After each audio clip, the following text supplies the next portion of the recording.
Hey, listeners. It's Dynasty Trades, and I just wanted to touch base with you. Hey, guys, before we start the show, I just wanted to touch on something. For those of you that know, our off-season shows we record a little bit earlier than usual, than when we release on Monday. We usually record usually late week, the week before. So, with that being said, we missed three giant pieces of news in this podcast that we're not going to touch on in it. So, I wanted to touch on it before we got into the podcast, so you're not sitting there saying, "Why in the world wouldn't these guys talk about these items?" Because they hadn't happened yet when we actually recorded this pod. So, real quick, the three pieces of news that that kind of I'm talking about here is also there's a sweet thunderstorm in the background if you caught that. The three pieces of news is Zeke being suspended for 6 weeks, Jordan Matthews being traded to the Bills, and Sammy Watkins being traded to the Rams. So, real quick, let's just hop through these, and I'll give some advice on those three from a dynasty trades perspective as I see it. Obviously, Nathan and Dan aren't here, so you're only going to get my takes on this. So, as far as Zeke goes, I don't freak out. I've seen a lot of owners going out and selling Zeke for really, really cheaply. I actually saw a 70-30% poll on Twitter saying for Fournette straight up for him. I've seen Gurley in a first for Zeke, which I don't necessarily dislike, but there's been a lot of activity on Zeke after this announcement of the suspension. This is general suspension rules of what we talk about as far as dynasty goes. He will rebound quickly. If you're looking for like what that feels like on the other end of this thing, like if you hated Martavis Bryant when he got suspended, it's basically the exact same thought here. Is now that he's back, suddenly the sex appeal exists a bit more on him. So don't freak out. Don't sell short. If somebody is willing to pay the old market value and you're nervous, that's fine. But even if you are nervous about Zeke, this is not the time to sell him. He will be back on the field mid-season. Dynasty Twitter will go crazy again, and you can buy him very, very cheaply. Or I'm sorry, you can sell him back at his original value. You can buy him very, very cheaply now. On that same note, if you're able to go out and buy Zeke for a discounted price, feel free to do so. So these next two takes on Jordan Matthews and Sammy, I'm interested to hear what my co-host would have said, but obviously they are unavailable, so I'll just give my takes on it.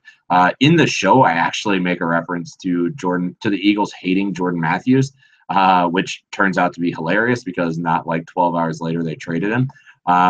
So I think that still rings true. I think the Bills are going to use him. I think he's a wide receiver that fits a lot better with what Tyrod Taylor wants to do.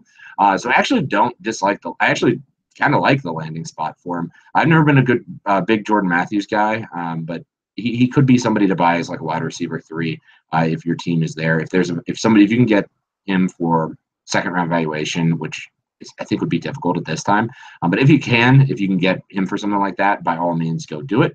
And honestly, if you need if somebody's willing to offer you a lot of inflated price, late first or even mid first for Jordan Matthews right now, I'm more than happy to sell him for that valuation as well. As far as Sammy goes, I think that this is all bad news for Sammy. I don't, at least in the short term, it's bad is the way I see it. I think Dan would probably disagree with me in this case, but I legitimately am worried that Sammy Watkins is never going to happen. It's like Mean Girls where fetch isn't going to happen. Sammy Watkins might never happen. So the Rams, that is where wide receivers go to die. So I'm interested to see how it goes. Maybe he fits with Goff's arm a little bit better than the wide receivers they previously had. So, I'm going to be staying away from Watkins. But to be honest with you, I didn't have any Watkins shares previously. He kind of spooks me altogether. So I expect his dynasty value to tank, and I am not in the business of buying. And honestly, I'm not sure I'm willing to sell at this point because his draft stock and his dynasty stock is just not going to plummet overnight. You're still going to have guys who are trying to buy low. So I think his value will hold fast to kind of if I were to guess in a startup round, beginning of the second, probably more like mid late second is probably where he ends up after the dust settles. So that's right around an early first valuation. So we're starting to get into the territory where Sammy for a first isn't completely nuts for one first, where he used to be worth 3.